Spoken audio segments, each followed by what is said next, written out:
Yo! Welcome back to the channel, baby. We are going to get into a very spicy video today. This popped up in my recommended and I thought this would be an interesting reaction for me to give my take on as someone who's been participating in these games, from Poppy Playtime to FNAF to all these different horror games and titles that seem to have a very wide child appeal, from the graphics to the way the characters are designed. And I kind of wanted to see if maybe I'm spreading some issue. Maybe there's a problem with me playing these games and using my platform to promote these games to children. And as I know the majority of y'all are adults, at least according to the demographics, I thought we can all sit down, we can take a non-biased look at these titles and at this creator and what their video is about and try to understand it from their perspective. This creator is named Dags. I'm unfamiliar with their content. I'm hoping that this video will be very substantial in facilitating a conversation about this topic. I don't believe that this should be a witch hunt of these games or these titles or these indie horror creators, but I do think that this would be a very, very interesting talking piece and conversation. So let's go ahead and have that on the channel. If you enjoy me reacting to videos like this and you want to see more, hit that like button and subscribe today. Join Innate Aliens. I would love y'all to go ahead and support this creator by hitting the like button and subscribe. I don't know how the video will be yet, but I'm hoping that this video will be great, so I would love for y'all to do that. Please do not send hate. Please do not harass anybody. Alright? Okay. Let's go ahead and get into it. We're gonna get into the meat and potatoes. Disclaimer: do not harass any developer, team, content creator, or individual I may mention in this video, no matter how positive or negative I may be. Oh yeah, this video is going to be spicy. There have been a lot of trends associated with the gaming medium throughout the almost 70 years of the form of entertainment existing. Anything from the boom of platformers. Sit. There have been a lot of trends associated with the gaming medium throughout the almost 70 years of the form of entertainment existing. Anything from the boom of platformers in the mid-80s to early 90s, to something just as recent as the Battle Royale trend that we saw a few years ago. It's fairly obvious to say that much like every other medium, video games have a fluctuating path of what is popular over time. Continued. The horror game is something that is not an alien concept to most. Older generations may have first been exposed to games like this starting with Resident Evil, Silent Hill, or maybe even something older. It's a mainstay genre in the gaming industry, much like how horror movies or novels have been for centuries. With the accessibility that the gaming industry has been growing in for the past few decades, and with open source engines like Unity or Unreal Engine 4, it's almost like anyone can make a game now if you are willing to put the time and investment into it. This, obviously, is a double-edged sword though. If anyone has access to creating games, you may get many diamonds in the rough from that. Key word though is the rough. There are many bad, buggy, and sometimes downright unplayable games made by amateur game devs that you will never hear about. But if you are able to get an audience, you can have the potential to have your little game become a franchising empire, rivaling merch sales of titans in the industry like Mario or Sonic. Sometimes, this explosion of popularity being less than deserving, to say lightly. We'll get to that later though. But this all comes down to the question: what can cause a video game that you made in your bedroom spontaneously explode overnight? What powerful force is at play to cause something like this to happen? Children. Children is the reason why. Okay, it's a little bit more complicated than that, but generally speaking, we're gonna get into it. We are gonna get into it. And you saw how the creator, they highlighted Huggy Wuggy from Poppy Playtime there. This is really about to get deep in. Reason why something like, say, Five Nights at Freddy's became the titan of the media industry that it is because Scott, and now the executives of Funko and Steelwool, understand the target demographic of their product. But was it always this way? Was an indie horror game with a generally fairly disturbing concept always meant to look like this? If so, why did it influence a bunch of other developers to try to do this strategy to replicate its success? To get to the source of this question, we need to go all the way back.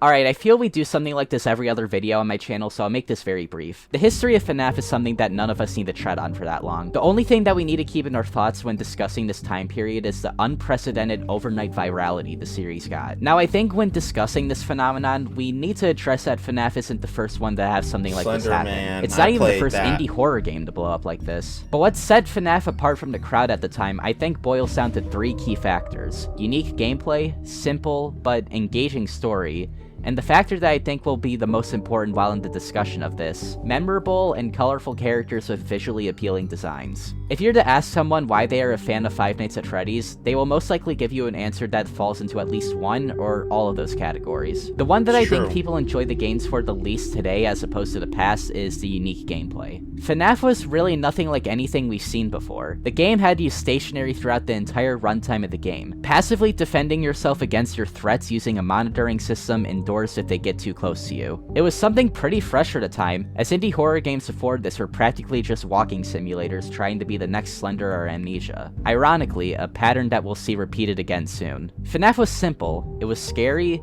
and it was also engaging with the backstory and world that it was trying to build. And we would start to get more of that in the second installment. This is where the idea of having big lore in your game seemingly started to become enticing to a lot of devs. FNAF was basically keeping the same formula alive almost completely off of its interesting story. That's why we really didn't see a lot of questions about the game's repetition until the third installment. A lot of people— It's so true. It's so true, because as the games were coming out, I feel like Markiplier really had a lot to do with that virality too, because we were experiencing the game, we were watching him piece things together, and the game on the surface does not come off like it's going to have, like it had that much lore packed into it.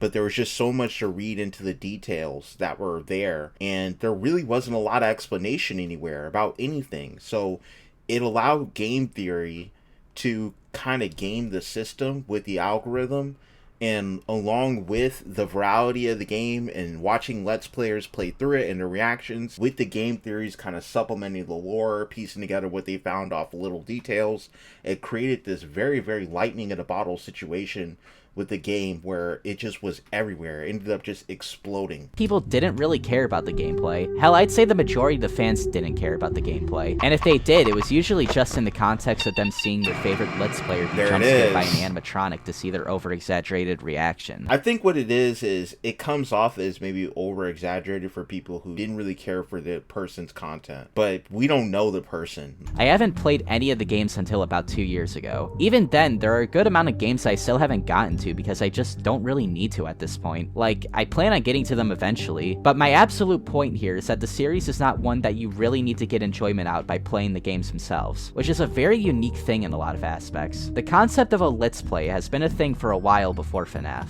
but I would say that this is the start of people realizing the sheer virality a game can get overnight just by having your favorite YouTuber play it. Like I said though, FNAF may not have been the one to pioneer this concept, but to deny that it has left a heavy influence would be ludicrous. Five Nights at Freddy's would continue to be aimed at mid-teens to young adults as the series progressed. Where I would say things started to change though is with, you guessed it,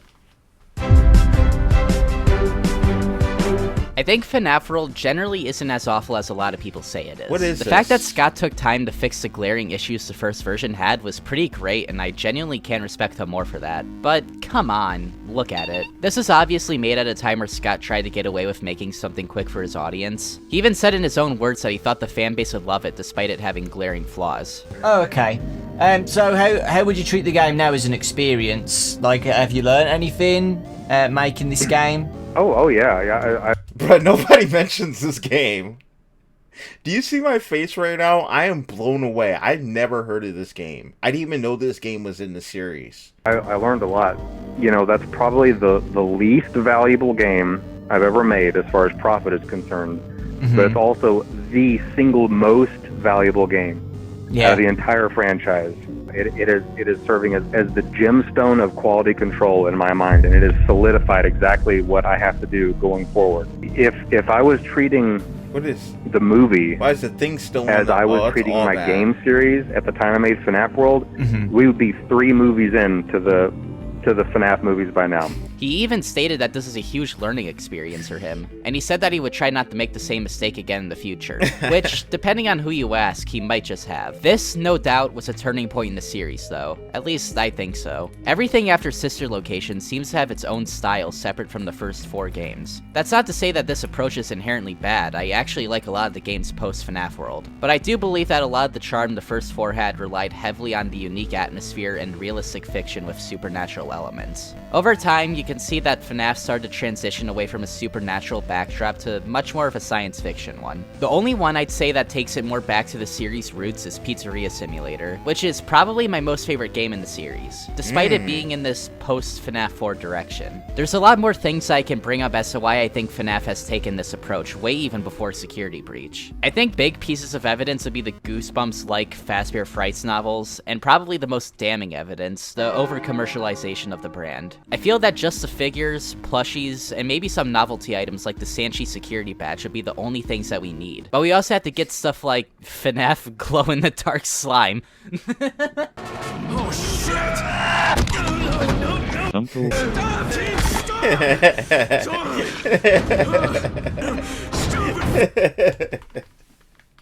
We've seen it happen to Star Wars, okay? I'm sure there's Star Wars toilet paper. Okay? Once something gets big, it just gets over commercialized and just completely sold out to the bottom of the bottom. As long as you can slap the brand name on it, there's enough space on the item to slap the brand name, they will do it. And we've seen that happen so many times. This is probably my biggest problem with the series starting to cater towards its younger audience. Funko, the leading manufacturer of the FNAF license, takes little to no care of the brand, despite it being their literal most profitable license they currently have. Anything from the lazy merch like the slime that I brought up earlier, to the blatant half-assed attempts that were the Security Breach action figures. The worst and laziest offender I would say are the recolors though, and with announcements of even more of them coming sometime in the next few months, it's safe to say that these waves unfortunately won't stop anytime soon. Hey, I'll give Funko one thing though. They have 2 new alleged statues coming out of Classic Foxy and Lefty. This right here is the stuff that I wish they would make more of and that I would genuinely buy.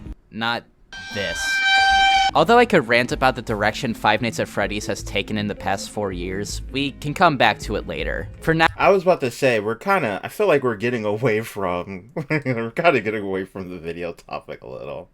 I mean, maybe this still has to do with the fact that they're for kids, so that's why the over commercial, like they know they can get away with more. And if that's all you're trying to say, then I get that. But we started getting into the statues you like that's coming out. Never mind, man. It has personality. I like it. Never mind, because this is kind of a serious topic. So when you do things like that, it kind of helps. I'm not gonna lie. It kind of helps the mood a little bit. Now we need to discuss the absolute bombshell that's left on the indie world, and subsequently how the mainstream horror game kind of lost its integrity. Now, don't get me wrong, we still have our things like our Resident Evils in the AAA world, but sadly, the smaller scale games seem to start riding off the success that FNAF had started. The only indie horror game that got a good amount of success that I feel has gone against this path in recent memory was like Amori of last year. Even that took a lot of inspiration from the past too though, but honestly that should be saved for its own video one day. I don't want to sound like taking inspiration off of something is inherently bad though. There have been some amazing FNAF fan games that completely derive off their original formula, as well as things that are more original. The point that I want to start getting across though is that a lot of the examples I'm about to bring up were the opposite of inspired, or at least started to become uninspired over time. And I feel like we need to start with the game that was first to try and replicate FNAF's success, at least later in its life. Jeez, no. Oh my god, that was gonna be such a promising title. Oh man, like the way that they hyped it up in the beginning when the project first started, and the timing when it was like the whole marketing aspect of the game in the very beginning was so well executed, and then it just started to slip more and more. And then the official game kept getting pushed back, and more test versions were coming out and demos and stuff, and it was just glitchy, and they kept changing stuff. I don't know, like it ended up being an abomination Ever since the beginning, I feel Hello Neighbor was trying to become that next viral game. Now, I won't even say that this is necessarily a bad thing. The publicity can lead to a lot more money for you to fund your projects that you may be genuinely passionate for, and I completely understand that. The game had a very unique but simple premise, on top of its very Tim Burton-esque aesthetic, which I want to personally believe was meant to be authentic and not just to be visually appealing to kids at the beginning. As time went on though, you could start to see less and less of a focus on the original concept in favor of pointless lore, novels, merchandise, spin-off games, whatever the f this is. Sounds familiar, doesn't it? I could keep going on about the domino effect that led to this series to become what it was, but I think that anyone watching would get the general idea. It does lead into something else though. Ever since the beginning, Dynamic Pixel's approach to have the game get more eyes on it was something really smart that other game companies, indie or AAA, have started to adopt around this time too. Get Let's Players to play your game. Yep. Undeniably, one of the best ways to drive eyes to your game is to have prominent faces in the gaming community look at what you have. And this is exactly what Dynamic Pixels did. It seems genius, right? More eyes from a diverse set of people are viewing your products and might be inclined to check them out themselves. I mean, where do you think FNAF would be if some of the top people in the YouTube gaming community didn't check it out? I'm not saying that Markiplier is solely responsible for the popularity of FNAF or something, but I think it's certainly safe to say that a lot of these Let's Players contributed a lot towards the success of the first game early on. There's a very big problem with this strategy though, and it's something that I believe only started to become a problem after around the release of Five Nights at Freddy's. For this, I will go on to refer to this idea as Fazbear syndrome. As we continue to talk about these games, you will start to notice a very similar pattern of associated symptoms. It usually starts with the game being popularized by attention from YouTubers or Twitch streamers. Okay. After this happens, the fan base of these games start to develop off of the YouTuber or streamer, which most of the time is a demographic of 9 to 15-year-olds. If it sticks, it can lead to your property becoming a multimedia franchise that the developers keep at it. This, I feel, has brought a lot of small developers into a corner though. Where's the... Okay, I get what he's saying, but where's the 9 to 15-year-olds thing coming from? Like, where is the data to back up what you're saying with that? I get, like, I'm not going to sit here and say that I, like, 100% disagree. I kind of wish you would have went a little bit deeper into that to have some kind of substantial evidence to showcase that. To showcase that the rush that you're talking about is primarily made of this particular fan base. You know what I'm saying? That's what I was kind of looking for. Because then I could kind of go with what you're saying a little bit more. But I'm going to roll with your theory. Let's just assume that you're right about that and keep it going. The idea of being able to get to a size like FNAF may seem very enticing, but it could lead from an interesting concept being turned into something like this. Now, I understand over time you need to start catering more to your audience to get traction towards your products. That's what FNAF did, and it worked for them. But FNAF is a very unique case, I would say. And it's really, really hard for lightning to strike twice with another long-staying franchise like that. It started to lead developers to come down with Fazbear syndrome, which ultimately started to end up with these games not being nearly as cared about in the public eye as they were at their peak. I've given an example of a game I believe has suffered the most from Fazbear syndrome, and I was going to start talking about other examples like Bendy and the Ink Machine, as well as the very recent Happy's Burger Farm, which I would say is the newest game to start going down this path. But I think instead of talking about individual games, I feel it'd be more appropriate if we... Y'all want to see me play Happy's Burger Farm? Eh? Alright, no. I'll take this seriously. I'm sorry. But it kind of sounded fire. I'm not gonna lie. I never heard of that. Talk about what happens when these games try to go down the FNAF path, and why the market is generally very, very oversaturated right now. Without further ado, let's start talking about Fazbear syndrome more in depth. Okay, here we go. Five Nights at Freddy's is a more modernized and long-staying version of the idea that copying the Slender formula may lead to success for certain developers. Just instead of walking simulators, we now have a formula of these viral games catering to younger audiences. But the Slender formula died almost as soon as FNAF released, and has definitely lasted a lot longer as well. I already went in depth on how Let's Players finding your games is probably the best instant success thing to happen to your game, so I won't tread on that one again. I feel you already get the point of how it can affect the franchise externally. It's no surprise that these games would go on to become heavily commercialized, especially towards its general audience of kids. We already know that children become a dependent force in keeping these games alive, but what else has been associated with this horror games for kids phenomenon? And how can it affect the internal aspects of a game such as its story and, well, gameplay? The impact that FNAF has left on other games' stories will be easier to explain, so I will start there. Five Nights is famous for its convoluted plot and major lore presence. Even if you don't know anything about the lore, you know that it can be very confusing at some points. The story of FNAF, as inconsistent as it may be, is definitely one of the most important aspects of the entire series. I would wager and say that most fans of the games are mainly into it because of the story. It's a very integral and powerful part on what makes the series what it is. When this formula is seen by other developers, cramming any piece of lore into your game seems like a no-brainer for long-term success. If you're lucky enough, you may get the blessing of the gods that is a game theory video on your story. Yeah. But it isn't always like this. As we already saw before, we could see that Dynamic Pixels was, well, more than desperate to say the least. Yeah, that's not good. That's not good. At least to have its lore still stay relevant. I think it's obvious that all of the Five Nights at Freddy's storyline was not predetermined by the first game, but like I said earlier about the lightning striking twice mentality, things like this really only happen once. Sure, your game may have some overnight popularity that you may be able to milk up to at least, like, 3 years, but after that, your game will fade away from the public eye and fall into a downward spiral of irrelevancy. Once again, we will use Hello Neighbor for an example. The premise of Hello Neighbor was very simple. Your neighbor has something hidden in the basement that he doesn't want you to see, find out what it is. This seems like really the only thing the game needed. Maybe there could be some secrets and Easter eggs to further some sort of plot, but honestly, I think the game could have lived just off this concept alone. But obviously the developers wanted to replicate what was popular at the time. The story of Hello Neighbor is way too complicated with too many weird ideas that are very poorly explained. I know in that sense it may sound like it perfectly replicated what it was trying to copy, but I, and it seems like many others, just simply did not care enough to get invested in what this game was trying to tell us. Yeah. And I think that's a big part to why the longevity of this game lasted so short. Not to mention the game itself was just very poorly made.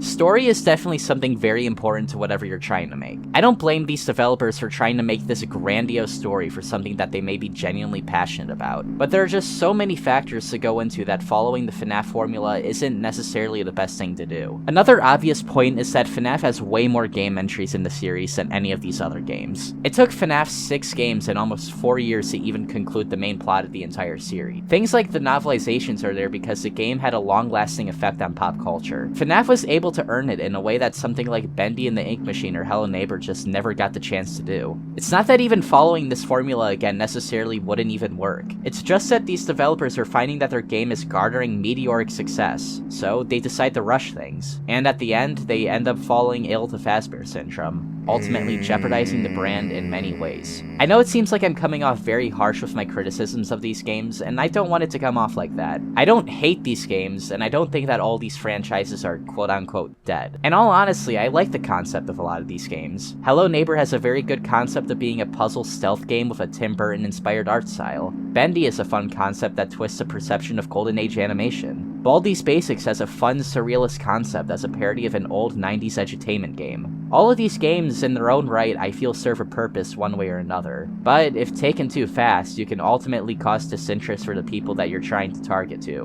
which being children in this case. Taking away from your original image for a more brand-friendly approach may increase your numbers for a good amount of time, but if everyone else is doing it, what makes your game any more special? Here's hoping that if and when games like Hello Neighbor 2 or Bendy and the Dark Revival actually do release, they'll try to make an approach that is more what the developers actually wanted to do, and not the image their fans have turned into what they perceive the game as. I think it would be disingenuous to not put the thing that inspired me to make this video in here. I seen this. I saw this video. No wonder this got recommended to me. Now I remember because I did watch this video on my own. I can't remember when I seen it, but I watched this video about Hello Neighbor. So here's a segment from the Sagan Hawks Hello Neighbor retrospective that sums it up better than I ever could. When working in any creative industry, but especially the games industry, making a career out of it is really hard, and sustaining that career is even harder. Not everyone can make games just for the art. Some people do it as a job. So if chasing a trend means you'll be in the limelight just a little bit longer, sometimes you gotta do it. I don't want the takeaway from this video necessarily to just be Hello Neighbor sucks. I think it should be a lesson to game developers. In this era of post-FNAF indie horror, it can be really easy to want to chase that trend. The colorful characters, filling your game with secret lore, appealing to the newfound audience of 9 to 14-year-old horror game fans. But if it doesn't fit your concept, Don't do it. Five Nights at Freddy's wasn't successful because it was chasing the Slender trend. Hello Neighbor's initial interest didn't pop up because it was chasing the FNAF trend. Don't chase that game theory video. Focus on making your game the best it can be. Yeah. Now I could end the video here, and I feel that a lot of my points would have been concluded. But there are still two very, very important things to talk about here. This video was originally meant to be a review on Security Breach, but the further that I got into the script, the more apparent the words that were spoken at the end of that Sagan Hawks video started to get to me. There was a lot of things to be talked about, like the overwhelming bugs and glitches and the lack of content, but this isn't meant to be a review and is only meant to go towards the points that I've been trying to make throughout this video. If you want my opinion on the game, I can acknowledge that there is a lot of problems and I definitely got frustrated at times, especially towards the end. But generally I had a lot of fun in my 15 hours of playing. If they fixed some of the bugs and added some new side content, I would definitely do a second playthrough sometime soon. But anyways, obviously from the promotional art and videos, we could tell that the game was going to stoop a lot younger. A bright, albeit very visually appealing environment, and very lifelike characters that can actually speak to you thoroughly. It's a very big contrast to the dingy look of the pizzerias and the uncanny, lifeless feeling of the animatronics. Although in a lot of senses, this aesthetic really works in the game's favor, there were a lot of changes that just didn't make much sense. In the game files, there are a lot of hidden subtitles found where you can see that there is an effort to take away reference to blood and death. For a game series that's entire backbone is built off there being dead children inside of robots, I find it very strange that Scott or Steelwool decided to do this. No matter how certain areas of the fanbase may react, this series unfortunately has gone down the path of being aimed less at 14 to 20-year-olds and more 9 to 13-year-olds. This change has alienated a good portion of the fanbase, myself included. I obviously still love the series though, and I'll probably make a few more videos about the games and media surrounding these games in the future. But for now, after this video, I may see myself taking a little step back from the series, much like how Scott himself has done. There are a lot of people who won't be as forgiving as me though. Phil Morg, otherwise known as Fiznam Online, has been developing the fan game Five Nights at Freddy's Plus for the good span of a year and a half by now. It's meant to be a remake of the very first game, and is trying to keep the spirit of the original trilogy alive. Since the release of Security Breach, he has stated that the game has tainted his reputation to the brand to an intense amount, and that he has no intentions of being part of the community any longer. FNAF Plus is still in development though, so I wouldn't worry about that.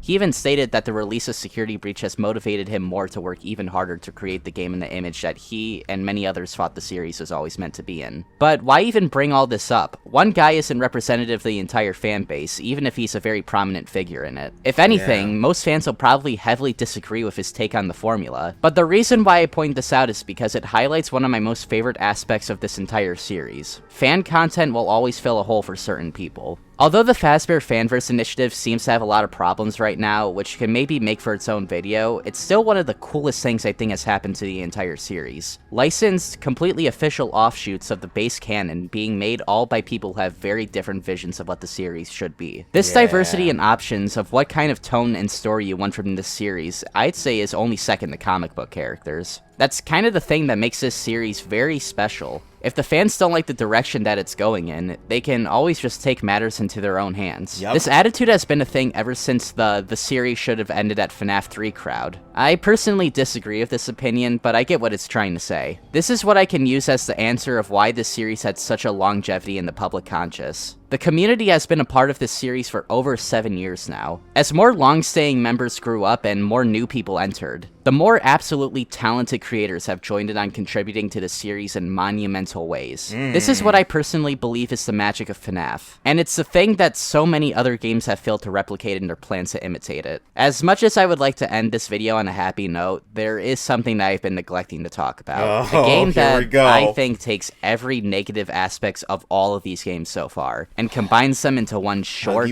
greedy, and marketable They coming for your neck, Huggy Wuggy. They coming for your neck. It's time to talk about Poppy Playtime.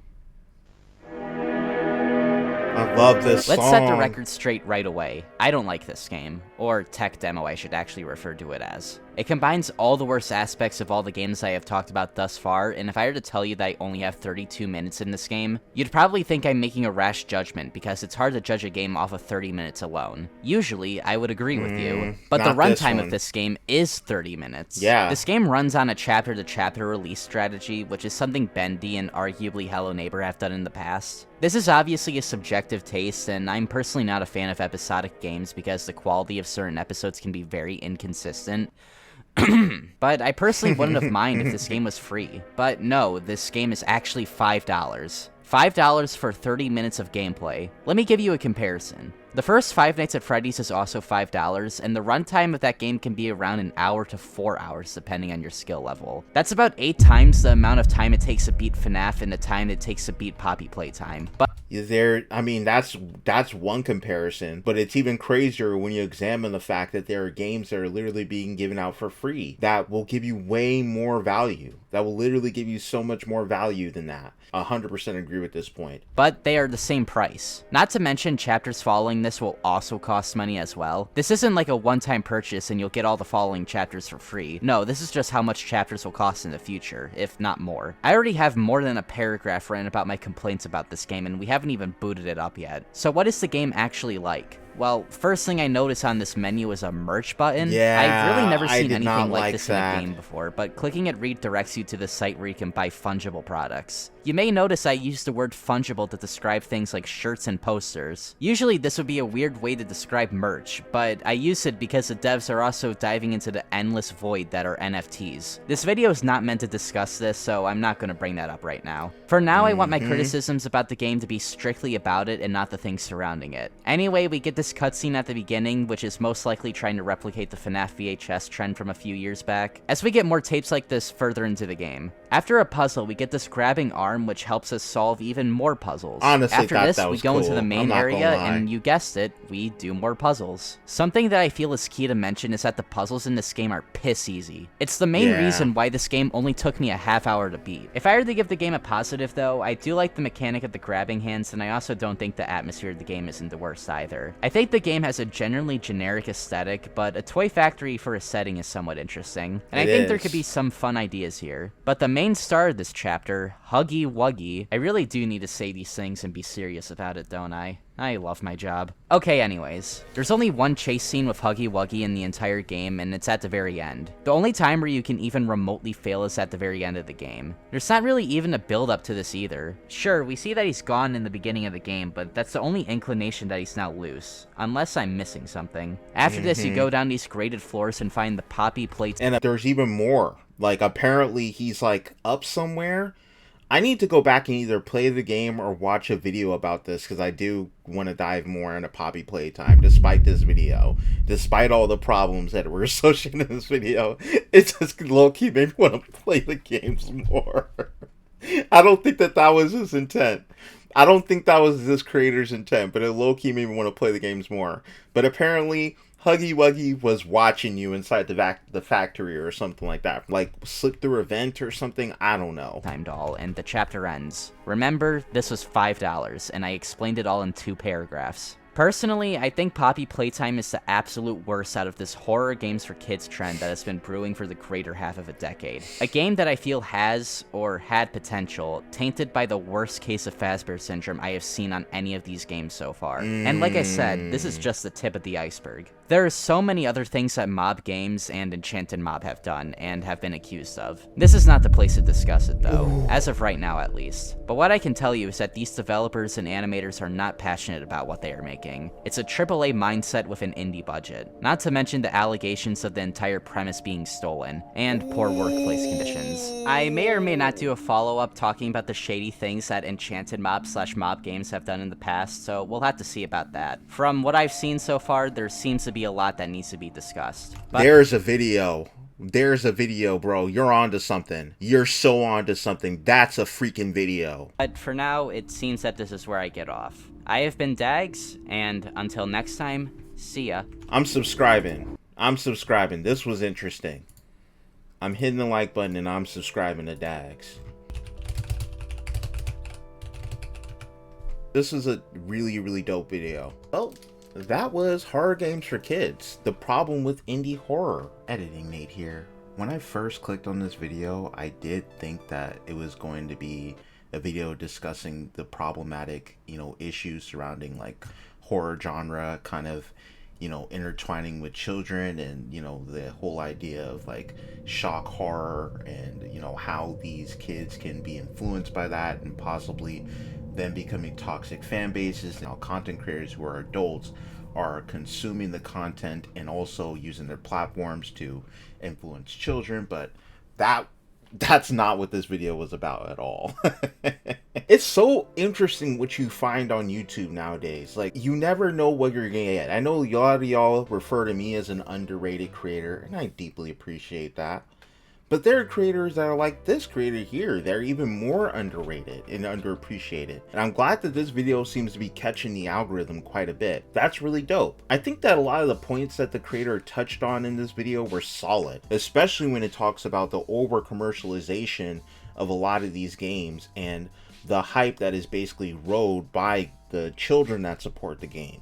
Now, I'm not entirely sure how much that is founded, how much of these fan bases are actually, supported by the kids, because from what I understand, I do know the kids are that way. They will buy a lot of the things, they'll buy a lot of the plushies and things like that, and they'll beg their parents to buy things like that. But when I first was associated with Five Nights at Freddy's, I wasn't a child. And I know many other people who weren't either, who are still fans of the series and continue to consume the content. So I'm not entirely sure about that. I do know that the games have a very strong adult fan base. I don't know. But without all of that, I think overall this was a very solid video. And I'm excited to possibly watch the video that this creator might make about Poppy Playtime and the developers. Y'all let me know what your thoughts are about horror games for kids and indie horror nowadays. Do you agree with any of the topics that he brought up? Do you agree with any of the topics that I brought up? Let me know in the comment section below, and recommend other videos similar to this that you'd love to react to next on the channel. Thank you very much for watching this with me. I appreciate you all being here. I will see everyone in the next video. Peace.